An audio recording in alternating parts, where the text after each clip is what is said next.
Welcome to living and வினி. நம்மளோட manifestation delay ஆகுது இல்லை கிடைக்காம இருக்குது அப்படின்னா உங்ககிட்ட இருக்கக்கூடிய நெகட்டிவான பிலீஃப் தான் காரணம். ஸோ அதை பற்றி ரொம்ப டீட்டெயிலாக பேச போகிறோம். ஸோ அதுக்கு முன்னாடி நம்ம சேனலை சப்ஸ்கிரைப் பண்ணாமல் இருக்கீங்கன்னா சப்ஸ்கிரைப் பண்ணிவிட்டு பக்கத்தில் இருக்கிற பெல் ஐக்கானை கிளிக் பண்ணிக்கோங்க. என்னோட வாட்ஸ்அப் நம்பர் டிஸ்கிரிப்ஷனில் இருக்குது. உங்களுக்கு சக்ஸஸ் ஸ்டோரிஸ் இருந்தது அப்படின்னா நீங்கள் அதுக்கு சென்ட் பண்ணலாம். உங்கள் பர்மிஷனோட நம்ம சேனலில் அப்லோட் பண்ணலாம். சரி, நம்மளோட மேனிஃபெஸ்டேஷன் டிலே ஆகுது இல்லை ஒரு சில டைம்ல நடக்காமையே போகுது. அவங்களுக்குலாம் என்ன காரணமாக இருக்கும்? நான் வந்துட்டு எல்லா மெத்தட்ஸையும் ப்ராக்டிஸையுமே பண்ணிகிட்டு இருக்கேன் அப்படின்னா இருந்தாலும் கூட என்னோட மேனிஃபெஸ்டேஷன் ஃபெயில் ஆகுறதுக்கும் சக்ஸஸ் ஆகாமல் இருக்கிறதுக்கும் என்ன காரணமாக இருக்கும்? இப்போ ஒரு எக்ஸாம்பிளுக்கு நான் ரிலேஷன்ஷிப்பை மேனிஃபெஸ்ட் பண்ணுறேன். என்னோட லவ் சக்ஸஸ் ஆகணும், என்னோட மேரேஜ் சக்ஸஸ் ஆகணும், இல்லை ஏதோ ஒரு குடும்ப உறவு முறையில் சரியாகணும் அப்படின்னு நான் மேனிஃபெஸ்ட் பண்ணுறேன். ஆனால் அது டிலே ஆகுது, இல்லைன்னா நடக்காமல் போகிறதுக்கான வாய்ப்புகள் இருக்கிற மாதிரி தெரியுது. ஸோ இப்போ நான் என்ன பண்ணுறது, நான் என்ன தப்பு பண்ணியிருக்கேன் அப்படிங்கிற மாதிரி நிறைய கொஸ்டின்ஸ் இருக்கும். இதில் இதுக்கு என்ன காரணம் அப்படின்னா அவங்களுக்கு ஏற்கனவே இருந்த, அதாவது அவங்க இது நாள் வரைக்கும் என்ன பாஸ்ட்லேருந்து, அதாவது பிறந்ததுலேருந்து இப்போ வரைக்கும் என்னென்ன மாதிரியான நிகழ்வுகள் பார்த்தாங்க அப்படிங்கிறது ரொம்ப முக்கியம். ஏன் அப்படின்னா அவங்க பாஸ்ட்ல இருந்து இப்போ ப்ரெசென்ட் வரைக்கும் அவங்களுக்குள்ள நிறைய லேர்ன் பண்ணியிருப்பாங்க. அதாவது ஒரு விஷயத்து மேல எது நெகட்டிவ் எது பாசிட்டிவ் அப்படிங்கிறத ஒரு கணிச்சு வச்சிருப்பாங்க. அதாவது இப்போ ஒரு பணமே சம்பாதிக்கிறோம் அப்படின்னா பணத்து மேல பணம் மோசமான ஒன்று. பணம் ஒரு தப்பான வழியில தான் சீக்கிரமா சம்பாதிக்க முடியும், நேர் வழியில போனா சம்பாதிக்க முடியாது அப்படிங்கிற மாதிரி. இப்படி இருக்கும் பட்சத்துல நீங்க பணத்தை அட்ராக்ட் பண்ணணும்னு நினைக்கிறீங்க. ஆனா அது மேல நீங்க ஒரு வெறுப்பான பிடிக்காத ஒரு விஷயத்த எண்ணத்தை வச்சிருக்கீங்க. இது பெரும்பாலான நபருக்கு மேனிஃபெஸ்டேஷன் ஃபெயில் ஆகுறதுக்கு இதுதான் காரணம். அதாவது ஒரு விஷயம் அட்ராக்ட் பண்ணணும்னு நினைக்கிறீங்க, ஆனா அது மேல ஒரு மோசமான எண்ணத்தை தான் வச்சிருக்கீங்க.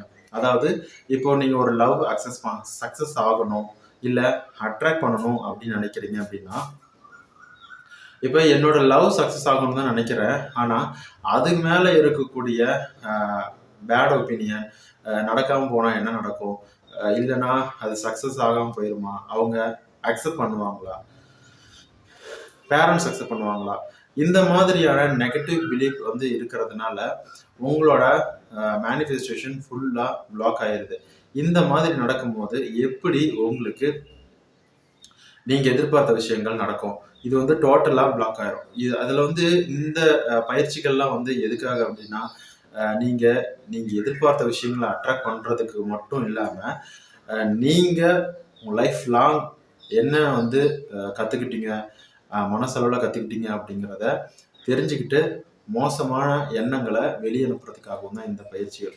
மேக்சிமம் லா ஆஃப் அட்ராக்ஷன் பயிற்சிகள் எல்லாமே நாம் ஒரு விஷயத்த நினைக்கிறோம், அது உடனே நடக்கணும், இந்த பயிற்சி பண்ணால் போதும் அப்படின்னு இல்லாமல் நம்மளோட மனசை பக்குவப்படுத்துறதுக்கும் இது நாள் வரைக்கும் கற்றுக்கிட்ட இல்லை ஏற்கனவே நம்ம அதில் எக்ஸ்பெரிமெண்ட்டாக எக்ஸ்பீரியன்ஸாக இருக்கக்கூடிய எண்ணங்களை கூட ஒரு ரீகால் பண்ணி வெரிஃபை பண்ணி அதை சரி பண்ணுறதுக்கும் தான் இந்த law of attraction methods.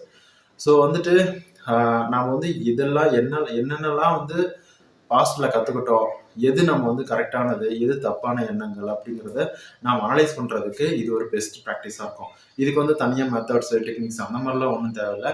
Just நீங்கள் நல்ல விஷயத்தை பார்க்க கற்றுக்கிட்டீங்க அப்படின்னாவே போதும். நீங்கள் ஆட்டோமேட்டிக்காக உங்களுக்கு நீங்கள் கற்றுக்கிட்ட அதாவது நெகட்டிவாக பார்க்கக்கூடிய அந்த தன்மை எல்லாமே போயிடும். மேக்சிமம் இது ரொம்ப ஒரு கஷ்டம் அப்படின்னு நினைப்பாங்க, ஆனால் அப்படி கிடையாது. இப்போ ஒரு எக்ஸாம்பிளுக்கு சொல்ல போனால், இப்போ ஒரு வேலையை அட்ராக்ட் பண்ணுறோம் அப்படின்னா இப்போ கரெக்டாக நீங்கள் செஞ்சுட்டு இருக்கக்கூடிய வேலையை மோசமாக பேசுறது, குறை சொல்றது, அதை பிடிக்காத மாதிரி, இல்லைன்னா அந்த வேலையில் இருக்கக்கூடிய கஷ்டங்களை பற்றி சொல்றது, இப்படி இருக்கும்போது புது வேலை கிடைக்காது.